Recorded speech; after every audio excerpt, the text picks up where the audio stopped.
ଭାରତର ଶିଳ୍ପପତି ଆଦାନୀଙ୍କ ବିରୋଧରେ ଆମେରିକାର ଅଭିଯୋଗରେ ଜଗନ ରେଡ୍ଡୀଙ୍କ ନାମ। ଆସନ୍ତୁ ଜାଣିବା ଏହାର ସର୍ବିଶେଷ ଖବର ବିଷୟରେ।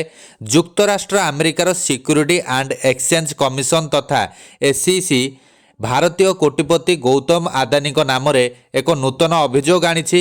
ଏସ୍ଇସି କହିବା ମୁତାବକ ଆଦାନୀ ତତ୍କାଳୀନ ଆନ୍ଧ୍ରପ୍ରଦେଶର ମୁଖ୍ୟମନ୍ତ୍ରୀ ଜଗନ ମୋହନ ରେଡ୍ଡୀଙ୍କୁ 2021 ମସିହା ଅଗଷ୍ଟ ମାସରେ ସାକ୍ଷାତ କରି ସରକାରଙ୍କ ଦ୍ୱାରା ପରିଚାଳିତ solar energy corporation of India ତଥା ଏସ୍ସିସିଆଇ ସହିତ ଚୁକ୍ତିନାମା ସ୍ୱାକ୍ଷର କରିବାକୁ ଆଗ୍ରହ ପ୍ରକାଶ କରିଥିଲେ। ସେଠାରେ ଆୟୋଜିତ ବୈଠକର କିଛି ସମୟ ପରେ ଆନ୍ଧ୍ରପ୍ରଦେଶର ଏସ୍ସିସିଆଇରୁ 7 ଗିଗାୱାଟ ବିଦ୍ୟୁତ କିଣିବାକୁ ରାଜି ହୋଇଥିଲା, ଯାହା ପରବର୍ତ୍ତୀ ସମୟରେ ଆଦାନୀ ଗ୍ରୀନ୍ ଏବଂ ରେନ୍ୟୁଏବଲ୍ ଏନର୍ଜି କମ୍ପାନୀ ଆଜୁରେ ପାୱାର ସହିତ ବିଦ୍ୟୁତ କ୍ରୟ ଚୁକ୍ତି ସ୍ୱାକ୍ଷର କରିଥିଲା।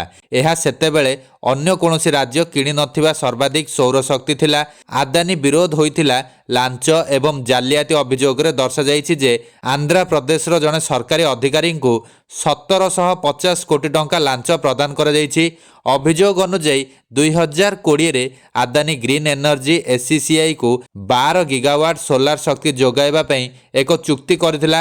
ତଥାପି ଏସ୍ସିସିଆଇ ସୌର ଶକ୍ତି କିଣିବା ପାଇଁ କ୍ରେତା ଖୋଜି ପାଇଲା ନାହିଁ।